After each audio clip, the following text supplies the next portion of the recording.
चांद पर लैंडिंग करते ही विक्रम लैंडर को दिखा कुछ ऐसा, देखकर इसरो को भी नहीं हुआ यकीन। रोवर से बाहर निकलकर प्रज्ञान ने किया ऐसा कमाल, चांद की सतह पर छोड़ा भारत के निशान।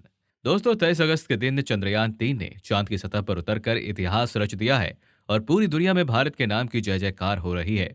वहीं चीन और पाकिस्तान जैसे भारत के दुश्मन देश तो पहले ही चंद्रयान 3 की कामयाबी को देखकर जलकर राख हो चुके हैं। लेकिन इसरो ने लैंडिंग के बाद चांद की दक्षिणी ध्रुव की एक ऐसी तस्वीर शेयर की है जिसे देखकर दुनिया भर की स्पेस एजेंसियां चौंक गई हैं।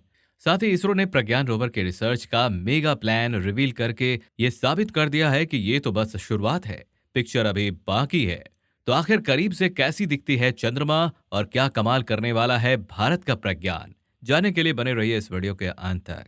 दोस्तों, 23 अगस्त के दिन शाम के करीब 6 बजे चंद्रयान 3 के विक्रम लैंडर ने चांद की सतह पर कदम रखकर पूरी दुनिया में भारत का नाम रोशन कर दिया है। हर तरफ सिर्फ इसरो की ही बात होने लगी है और सोशल मीडिया पर चंद्रयान 3 ट्रेंड करने लगा है। और ये जीत इतनी ज्यादा ऐतिहासिक इसलिए थी क्योंकि इसरो के चंद्रयान 3 ने चांद के उस दक्षिणी ध्रुव पर सॉफ्ट लैंडिंग की है जहां आज तक अमेरिका, चीन और रूस जैसे बड़े देशों की स्पेस एजेंसियां भी नहीं जा पाई हैं। ऐसे में इंडियन स्पेस रिसर्च सेंटर वो पहली स्पेस एजेंसी बन चुकी है जिसने चांद के इस खौफनाक इलाके में सबसे पहले कदम रखा है।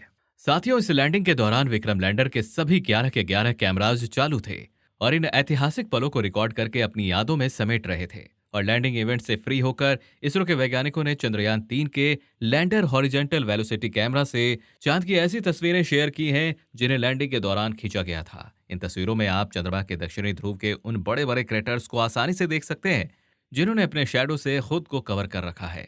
और कहा जाता है कि पिछले करोड़ों अरबों सालों से सूरज की रोशनी इन क्रेटर्स के अंदर नहीं पहुंच पाई, जिस वजह से इनके अंदर आइस फॉर्म में वाटर हो सकता है, और वो भी थोड़ा बहुत नहीं बल्कि पूरे 100 मिलियन टन। इतना ही नहीं, इसरो ने चांद के साथ चंद्रयान 3 के विक्रम लैंडर की ऐसी तस्वीरें भी शेयर कर दी हैं जिसने भारत के उन सभी दुश्मन देशों के मुंह पर ताला लगा दिया है जो ये कह रहे थे कि चंद्रयान 3 सफल नहीं हो पाएगा। जी हाँ दोस्तों, ऐसे पहले भी हो चुका है जब रूस ने कहा था कि अपोलो 11 मिशन सिर्फ एक छलावा है और नील आर्मस्ट्रॉन्ग कभी चांद पर गया ही नहीं था। हालांकि इसरो ने अपने दुश्मनों को चंद्रयान 3 के खिलाफ षड्यंत्र करके ऐसी अफवाह फैलाने का मौका ही नहीं दिया और चांद के विक्रम लैंडर की तस्वीर शेयर कर दी जिसे लैंडर के इमेजर कैमरा ने क्लिक किया था। इस फोटो में आप देख पाएंगे कि हमारा विक्रम लैंडर चांद की सतह पर खड़ा है जिसका एक पैर और उसका शैडो भी साफ साफ दिखाई दे रहा है। वहीं फोटो में चंद्रयान 3 की लैंडिंग साइट भी दिख रही है जो कि चांद की बाकी ऊबड़ खाबड़ इलाकों के मुकाबले काफी फ्लैट है। और आपको ये जानकर हैरानी होगी कि 4:2.4 किलोमीटर की इस लैंडिंग साइट को खोजने के लिए ही इसरो को 4 साल से ज्यादा का समय लग गया था और इसके लिए उन्होंने अपने पिछले मून मिशन चंद्रयान 2 के ऑर्बिटर की मदद ली थी। वहीं अब नासा भी अपने आर्टेमिस मून मिशन के स्पेसक्राफ्ट को यहीं उतारने का प्लान बना रहा है। वहीं दोस्तों, अब चंद्रयान 3 के प्रज्ञान रोवर की बात करें तो 24 अगस्त के दिन सुबह को जैसे ही चंद्रयान 3 के विक्रम लैंडर के सीने से प्रज्ञान रोवर बाहर निकला, वैसे ही उसने इतना गजब का कारनामा करके दिखाया कि जिसे देखकर दुनिया भर के देश जलकर राख हो गए। जी हाँ, इसरो ने प्रज्ञान रोवर के पहिए पर अपने लोगो और भारत के राष्ट्रीय चिन्ह अशोक स्तंभ को उकेरा था, जिसकी वजह से ये जैसे जैसे चांद पर सफर करते हुए आगे बढ़ने लगा वैसे वैसे ये अपने पीछे भारत के नेशनल एम्ब्लेम अशोक स्तंभ और इसरो के लोगो की छाप छोड़ना शुरू कर दी।